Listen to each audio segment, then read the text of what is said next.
ಜಾತಿ ಗಣತಿ ಜಾರಿಗೆ ಸ್ವಪಕ್ಷ ವಿಪಕ್ಷಗಳಿಂದ ಹೆಚ್ಚಿದ ವಿರೋಧದ ನಡುವೆ ಎಚ್ಚರಿಕೆ ಹೆಜ್ಜೆಯನ್ನಿಟ್ಟ ಸಿಎಂ ಸಿದ್ದರಾಮಯ್ಯ. ನಾಳೆ ಜಾತಿ ಗಣತಿ ಜಾರಿ ಸಂಬಂಧ ಸಮಿತಿ ರಚಿಸೋಕೆ ಚಿಂತನೆ.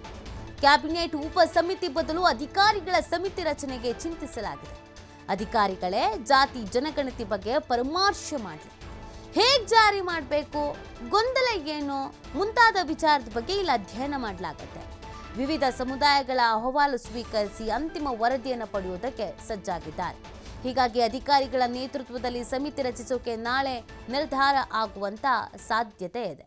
ಜಾತಿ ಜನಗಣತಿ ವಿಚಾರ ಸ್ವಪಕ್ಷದಲ್ಲೇ ಭಿನ್ನಾಭಿಪ್ರಾಯ ಇರುವಂತ ಹಿನ್ನೆಲೆಯಲ್ಲಿ, ವಿರೋಧ ಹೆಚ್ಚಾದಂತ ಹಿನ್ನೆಲೆಯಲ್ಲಿ ಇದೀಗ ಸಿಎಂ ಸಿದ್ದರಾಮಯ್ಯನವರು ಬಹಳ ಎಚ್ಚರಿಕೆ ಹೆಜ್ಜೆ ಇಡ್ತಿದ್ದಾರೆ. ನಾಳೆ ಜಾತಿ ಗಣತಿ ಜಾರಿ ಸಂಬಂಧ ಒಂದು ಸಮಿತಿ ರಚಿಸಿದ್ರೆ ಹೆಂಗೆ ಅಂತ ಯೋಚಿಸಿದ್ದಾರಂತೆ. ಕ್ಯಾಬಿನೆಟ್ ಉಪಸಮಿತಿ ಬದಲು ಅಧಿಕಾರಿಗಳ ಸಮಿತಿ. ಕ್ಯಾಬಿನೆಟ್ ಉಪಸಮಿತಿ ಅಂತಂದ್ರೆ ಮತ್ತೆ ಅಗೇನ್ ಅಲ್ಲಿ ಸಚಿವರುಗಳು ಶಾಸಕರುಗಳು ಹಿಂಗಾಗ್ಬಿಡುತ್ತೆ. ಹಾಗಾಗಿ ಒಂದು ಅಧಿಕಾರಿಗಳ ಸಮಿತಿ ರಚನೆ ಮಾಡಬೇಕು ಅಂತ ಚಿಂತಿಸಿದ್ದಾರಂತೆ. ಅಧಿಕಾರಿಗಳೇ ಜಾತಿ ಜನಗಣತಿ ಬಗ್ಗೆ ಪರಾಮರ್ಶೆ ಮಾಡಲಿ. ಅಂದ್ರೆ ಅವರು ಯಾವುದೋ ಒಂದು ಸಮುದಾಯದ ಪರವಾಗಿ ಆ ಥರದ್ದೇನೂ ಆಗಲ್ಲ ಅಲ್ಲ. ಹಾಗಾಗಿ ಅವರೇ ಜಾತಿ ಜನಗಣತಿ ಬಗ್ಗೆ ಪರಾಮರ್ಶೆ ಮಾಡಲಿ. ಹೇಗೆ ಜಾರಿ ಮಾಡಬೇಕು, ಇದನ್ನ ಗೊಂದಲ ಏನು, ಇಷ್ಟೆಲ್ಲ ಗೊಂದಲ ಕ್ರಿಯೇಟ್ ಆಗಿದ್ದು ಯಾಕೆ, ಇದರಲ್ಲಿ ಏನು ಸಮಸ್ಯೆ ಇದೆ, ಅಂಥದ್ದು ಏನು ಗೊಂದಲ ಈ ವರದಿಯಲ್ಲಿ ಇದೆ, ಈ ಎಲ್ಲದ್ರ ಬಗ್ಗೆ ಈಗ ಅಧಿಕಾರಿಗಳ ಅಧ್ಯಯನ ಮಾಡಬೇಕಾಗತ್ತೆ. ಯಾವಾಗ ಈ ಸಮಿತಿ ರಚಿಸಿದ್ರೆ ವಿವಿಧ ಸಮುದಾಯಗಳ ಅಹವಾಲು ಸ್ವೀಕರಿಸೋದು. ಅಂದರೆ ಎಲ್ಲ ಸಮುದಾಯದವರ ವಿಚಾರ ಏನಿದೆ, ಪರ ವಿರೋಧ ಏನಿದೆ, ಏನು ಹೇಳ್ತಿದ್ದಾರೆ, ಯಾಕೆ ವಿರೋಧ ವ್ಯಕ್ತಪಡಿಸ್ತಿದ್ದಾರೆ, ಅದರ ಅಹವಾಲು ಸ್ವೀಕರಿಸಿ ಅಂತಿಮ ಒಂದು ವರದಿ ಪಡ್ಕೊಳ್ಳೋದು. ಟೋಟಲ್ ಆಗಿ ಈ ವರದಿಯಿಂದ ಆಗುವ ಸಾಧಕ ಬಾಧಕ, ಅದರ ಆಚೆಗೂ ಮತ್ತು ಅದರ ಒಳಗೂ ಏನಿದೆ, ಏನು ಚರ್ಚೆಗಳಾಗ್ತಿದೆ, ಜಾರಿಗೆ ಬಂದರೆ ಏನಾಗುತ್ತೆ, ಜಾರಿಗೆ ಬರ್ದಿದ್ರೆ ಏನಾಗುತ್ತೆ, ಜಾರಿಗೆ ತರೋಕ್ಕಿಂತ ಮುಂಚೆ ಏನೇನು ಮಾಡಬೇಕಾಗತ್ತೆ, ಏನೆಲ್ಲ ವಿರೋಧ ವ್ಯಕ್ತ ಆಗ್ಬೋದು, ಯಾರ್ಯಾರ ಕಡೆಯಿಂದ ವಿರೋಧ ವ್ಯಕ್ತ ಆಗ್ಬೋದು, ಯಾಕೆ ಆಗ್ಬೋದು, ಅದಕ್ಕೆ ಪರಿಹಾರ ಏನು ಕಂಡುಕೊಳ್ಬೋದು, ಏನು ಬದಲಾವಣೆ ಮಾಡ್ಬೋದು, ಮತ್ತು ಸಮೀಕ್ಷೆ ಮಾಡಬೇಕಾ, ಇದು ವೈಜ್ಞಾನಿಕವಾಗಿದೆಯಾ, ಇದು ಅವೈಜ್ಞಾನಿಕವಾಗಿದೆಯಾ, ಸಮುದಾಯವಾರು ಏನು ಬೇಸರ ಆಗಿದೆ, ಸಮುದಾಯವಾರು ಇಷ್ಟು ಅಸಮಾಧಾನಕ್ಕೆ ಕಾರಣವೇನು, ಎಲ್ಲವನ್ನು ಕೂಡ ಅಂತಿಮ ವರದಿ ತಯಾರು ಮಾಡ್ತಾರೆ. ಅಂತಿಮ ವರದಿ ತಯಾರಿಸಿ ಮತ್ತೆ ಅದನ್ನ ಸರ್ಕಾರದ ಮುಂದೆ ಇಡೋದು. ಸೊ ಈ ಒಂದು ನಿರ್ಧಾರದಲ್ಲಿ ಇದ್ದಾರಂತೆ. ಹಾಗಾಗಿ ನಾಳೆ ಇದರ ಬಗ್ಗೆ ನಿರ್ಧಾರ ಪ್ರಕಟಿಸುವಂತ ಸಾಧ್ಯತೆ ಇದೆ ಅನ್ನೋದನ್ನು ಹೇಳಲಾಗ್ತಾ ಇದೆ. ಯಾವುದೇ ರೀತಿಯಾದಂಥ ಗೊಂದಲ, ಅಸಮಾಧಾನ, ಭಿನ್ನಾಭಿಪ್ರಾಯ ಇದ್ಯಾವುದನ್ನು ಬೇಡ ಅನ್ನುವಂಥ ಕಾರಣಕ್ಕೆ ಇದೀಗ ಅಧಿಕಾರಿಗಳ ಸಮಿತಿ ರಚನೆಗೆ ಸಿಎಂ ಚಿಂತಿಸ್ತಿದ್ದಾರೆ ಅನ್ನೋದ್ರ ಬಗ್ಗೆ ಸದ್ಯಕ್ಕೆ ಮಾಹಿತಿ ಸಿಗ್ತಾ ಇರೋದು. ಸೊ ಅದು ಹಾಗಿದ್ರೆ ನಾಳೆ ಘೋಷಣೆ ಮಾಡ್ತಾರಾ ಅಧಿಕೃತವಾಗಿ ಅನ್ನೋದೊಂದು ಪ್ರಶ್ನೆ ಇದೆ. ಎಷ್ಟು ಅಧಿಕಾರಿಗಳ ಇರುವಂಥ ಸಮಿತಿ, ಎಷ್ಟು ದಿನಗಳವರೆಗೆ ವರದಿ ಸಲ್ಲಿಕೆ ಮಾಡಬೇಕು ಅನ್ನೋದೇನಾದರೂ ಗಡುವು ನೀಡ್ತಾರಾ? 1 ತಿಂಗಳು, 15 ದಿನ, 3 ತಿಂಗಳು, ಈ ಥರ ಗಡುವು ಏನಾದರೂ ನೀಡ್ತಾರಾ? ಸೊ ಇದೆಲ್ಲವೂ ಕೂಡ ನಾಳೆ ಏನು ಸಭೆ ನಡೆಯುತ್ತಲ್ಲ, ಸಚಿವ ಸಂಪುಟ ಸಭೆ ಇದೆಯಲ್ಲ, ಆ ಸಭೆಯಲ್ಲಿ ನಿರ್ಣಯವನ್ನು ಕೈಗೊಳ್ಳೋದ್ರ ಜೊತೆಗೆ ಪ್ರಕಟಿಸುವಂಥ ಸಾಧ್ಯತೆಗಳು ದಟ್ಟವಾಗಿದೆ.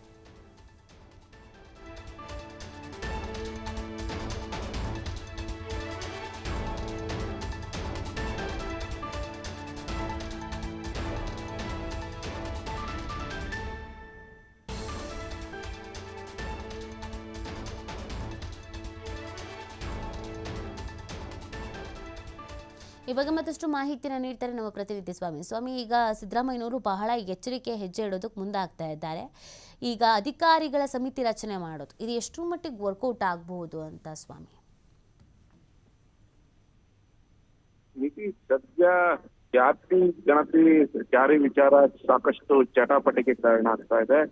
ಒಂದು ಕಡೆ ವಿಪಕ್ಷಗಳು, ಪ್ರಬಲ ಸಮುದಾಯಗಳ ಮುಖಂಡರುಗಳು, ಜೊತೆಗೆ ಸ್ವಪಕ್ಷದ ನಾಯಕರಿಂದಲೂ ಜಾತಿ ಜನಗಣತಿ ವರದಿ ಜಾರಿಗೆ ಸಾಕಷ್ಟು ವಿರೋಧ ವ್ಯಕ್ತಪಡಿಸ್ತಾ ಇದ್ದಾರೆ.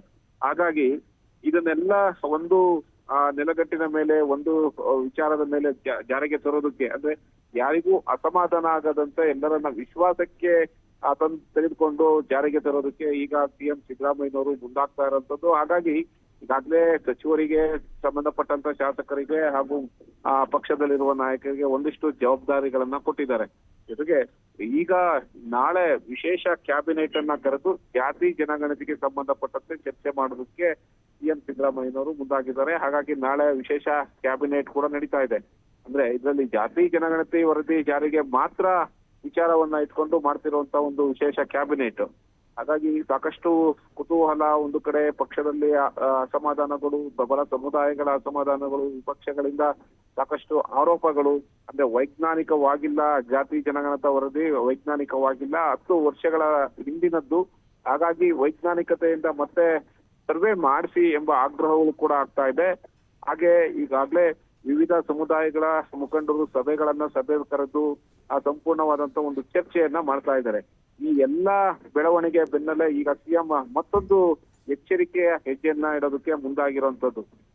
ಈಗಾಗಲೇ ಸಿಎಂ ಸಿದ್ದರಾಮಯ್ಯನವರು ಹೇಳಿರುವಂತದ್ದು, ನಾನು ಜಾತಿ ಜನಗಣತಿಯನ್ನ ಜಾರಿ ಮಾಡ್ತೀನಿ ಎಂಬ ಘೋಷಣೆ ಮಾಡಿದರೆ. ಆ ಘೋಷಣೆ ಬೆನ್ನಲ್ಲೇ ಒಂದಿಷ್ಟು ಅಸಮಾಧಾನಕ್ಕೆ ಬ್ರೇಕ್ ಹಾಕಿ ಎಲ್ಲರನ್ನ ವಿಶ್ವಾಸಕ್ಕೆ ತೆಗೆದುಕೊಂಡು ಜಾತಿ ಜನಗಣತಿ ವರದಿ ಜಾರಿ ಮಾಡೋದಕ್ಕೆ ಮುಂದಾಗ್ತಾ ಇರೋದು. ಅದರಲ್ಲೂ ಆ ಜಾತಿ ಜನಗಣತಿಗೆ ಸಂಬಂಧಪಟ್ಟಂತೆ ವಿಶೇಷ ಒಂದು ಸಮಿತಿ ರಚಿಸಲು ಈಗ ಮುಂದಾಗಿದ್ದಾರೆ ಎಂಬ ಮಾಹಿತಿ ಕೂಡ ಲಭ್ಯ ಆಗ್ತಾ ಇದೆ.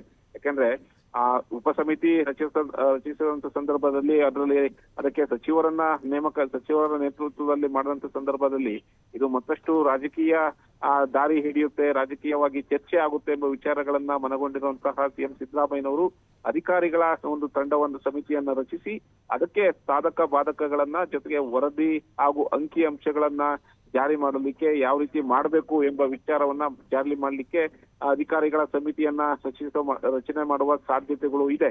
ಹಾಗಾಗಿ ನಾಳಿನ ವಿಶೇಷ ಕ್ಯಾಬಿನೆಟ್ ನಲ್ಲಿ ಈ ಬಗ್ಗೆ ತೀರ್ಮಾನ ತೆಗೆದುಕೊಂಡು ಅಧಿಕಾರಿಗಳ ನೇತೃತ್ವದಲ್ಲಿ ಒಂದು ಸಮಿತಿಯನ್ನ ಮಾಡಿ ಆ ಸಮಿತಿಗೆ ಸಂಬಂಧಪಟ್ಟಂತೆ ಯಾವೆಲ್ಲ ಜವಾಬ್ದಾರಿಗಳನ್ನ ಕೊಡಬೇಕು, ವರದಿಯನ್ನ ಹೇಗೆ ಜಾರಿ ಮಾಡಬೇಕು, ಜೊತೆಗೆ ಈಗಿರುವಂತಹ ಒಂದು ಗೊಂದಲಗಳಿಗೆ, ಅಂದ್ರೆ ಜಾತಿ ಜನಗಣತಿಗೆ ಸಂಬಂಧಪಟ್ಟಂತೆ ಯಾವೆಲ್ಲ ಒಂದು ಗೊಂದಲಗಳಿವೆ ಆ ಗೊಂದಲಗಳನ್ನು ನಿವಾರಣೆ ಮಾಡೋದು ಸೇರಿದಂತೆ ಹಲವು ವಿಚಾರಗಳನ್ನ ಅಧ್ಯಯನ ಮಾಡಲಿಕ್ಕೆ, ಜೊತೆಗೆ ವಿವಿಧ ಸಮುದಾಯಗಳ ಅಹವಾಲು ಸ್ವೀಕರಿಸಿ ಅಂತಿಮವಾಗಿ, ಅಂದ್ರೆ ಈಗೇನು ಸಮುದಾಯಗಳ ಸಾಕಷ್ಟು ಒಂದು ವಿರೋಧ ವ್ಯಕ್ತಪಡಿಸ್ತಾ ಇದೆ, ಆ ವಿರೋಧಕ್ಕೆ ಸಂಬಂಧಪಟ್ಟ ಸಂಪೂರ್ಣವಾದಂತ ಒಂದು ವರದಿಗಳನ್ನ ಪಡೆದುಕೊಂಡು ಆ ನಂತರ ಅಂತಿಮವಾಗಿ ಆ ವರದಿಯನ್ನ ಸಲ್ಲಿಸೋದಕ್ಕೆ ಈಗ ಅಧಿಕಾರಿಗಳ ಒಂದು ಸಮಿತಿಯನ್ನ ರಚಿಸೋದಕ್ಕೆ ಸಿಎಂ ಸಿದ್ದರಾಮಯ್ಯನವರು ಮುಂದಾಗಿದ್ದಾರೆ ಎಂಬ ಮಾಹಿತಿಗಳು ಕೂಡ ಲಭ್ಯ ಆಗ್ತಾ ಇದೆ. ಅಂದ್ರೆ ನಾಳೆ ನಡೆಯುವಂತಹ ಒಂದು ವಿಶೇಷ ಕ್ಯಾಬಿನೆಟ್ ಅಲ್ಲಿ ಇದರ ಬಗ್ಗೆ ಚರ್ಚಿಸುವ ಸಾಧ್ಯತೆಗಳು ಕೂಡ ಹೆಚ್ಚಾಗಿದೆ.